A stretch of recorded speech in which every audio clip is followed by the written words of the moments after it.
Hallo zusammen, herzlich willkommen zur 17. Folge von Swiss Info Topaz Switzerland, heute ausnahmsweise mit zwei Themen.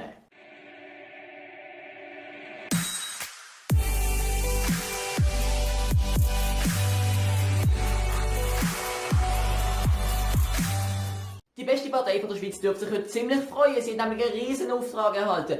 Seit wann erhalten die Partei einen Auftrag? Mal kurz nachdenken, vielleicht ein altes Video anschauen. Aha, gemeint ist natürlich die Swisscom und das sollten mittlerweile alle begriffen haben. Das ist einfach irgendwie so der Insider von Ask Switzerland, findet ihr nicht auch? Jedenfalls dürfte sich die Swisscom heute ziemlich freuen, sie hat nämlich einen Auftrag vom Bund von etwa einer Viertelmilliarde Franken bekommen. Es geht dabei um den Internet- und Telefonanschluss von sämtlichen Bundesverwaltungsgebäuden in der ganzen Schweiz. Tja, und jetzt fragt ihr euch vermutlich, warum frage ich das? Es ist nicht ganz so reibungslos abgelaufen, wie ich es euch jetzt gerade vermittelt habe. Ursprünglich hat sich nämlich auch die Cablecom für diesen Auftrag interessiert, weil Swisscom und Cablecom, beide Schweizer Unternehmen, sind natürlich grosse Konkurrenten.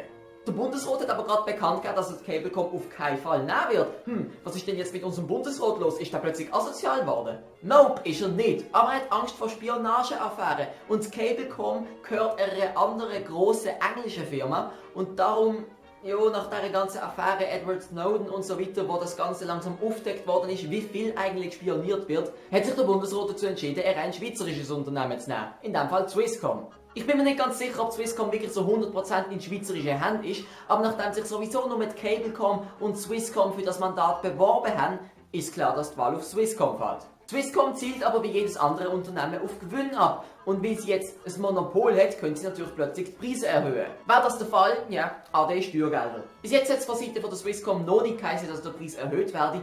Aber man weiß ja nie. Was meint ihr, wird Swisscom sich zu diesem Schritt getrauen? Wird sie das machen? Einfach ab in die Kommentare. Und wie versprochen stelle ich euch heute eine weitere Initiative vor, nämlich die Stipendieninitiative. Und auch für die Initiative schon ein Abstimmungsvideo in der Videobeschreibung, wie beim letzten Mal.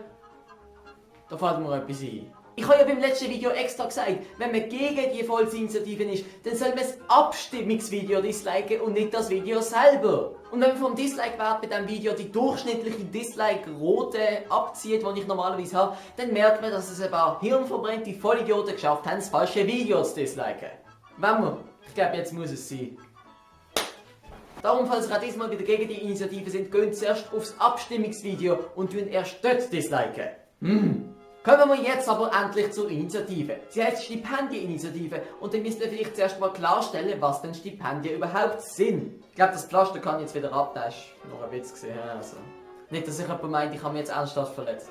Wenn du zum Beispiel an die Uni willst studieren, aber nicht genug Geld hast, um die ganzen Kurse dort zu bezahlen, dann kannst du beim Staat Stipendien anfordern. Stipendien sind also Beträge an Geld, die du vom Staat bekommst, wenn du irgendetwas studieren willst, was du dir nicht leisten kannst.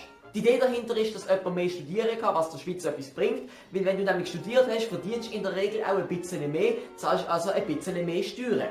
Dadurch bekommt der Staat auf dein ganzes Leben gesehen das Geld, das er dir gegeben hat, wieder zurück. Zusätzlich hat die Schweiz so gut wie gar keine Rohstoffe oder sonst irgendetwas zum Exportieren, also an andere Länder verkaufen.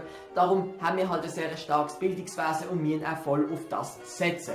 Jetzt ist natürlich die Frage, warum es über das eine Initiative gibt und das erkläre ich jetzt. Bis jetzt sind nämlich die Stipendien immer vom jeweiligen Herkunftskanton bezahlt worden. Das hat zur Folge gehabt, dass in manchen Kantonen Leute Stipendien bekommen haben, die in anderen Kantonen vielleicht keine bekommen hätten oder in anderer Höhe.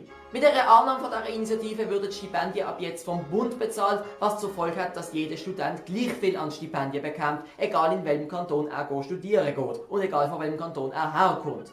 Der Nachteil an dieser ganzen Sache wäre, dass es mehrere 100 Millionen Franken mehr kostet und die Initiative nicht vorschlägt, wo man sich stattdessen sparen könnte. Höchstwahrscheinlich wird die Initiative abgelehnt, weil zum Beispiel Leute, die nie sind studieren und deren ihre Kinder auch nicht gerade als Studenten sehen würden, natürlich denken, ja, was will ich jetzt mehr Steuern zahlen, dass da ein paar andere besser studieren können.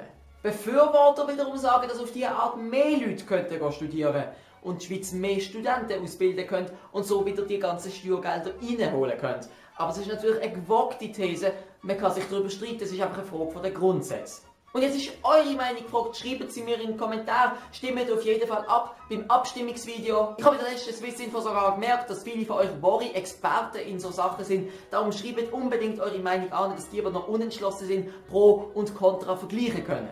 Also beim Abstimmungsvideo Daumen offen heisst, du bist für die Stipendieninitiative, du würdest sie annehmen oder du wirst sie annehmen, je nachdem, ob du schon stimmberechtigt bist oder nicht. Und Daumen nach oben bedeutet natürlich das Gegenteil. Damit wünsche ich euch ein schönes Wochenende. Es wird jetzt das Wochenende vermutlich kein weiteres Video folgen. Dafür aber nächste Woche. Ich muss ja noch 2 weitere Initiativen erklären. Und damit tschüss!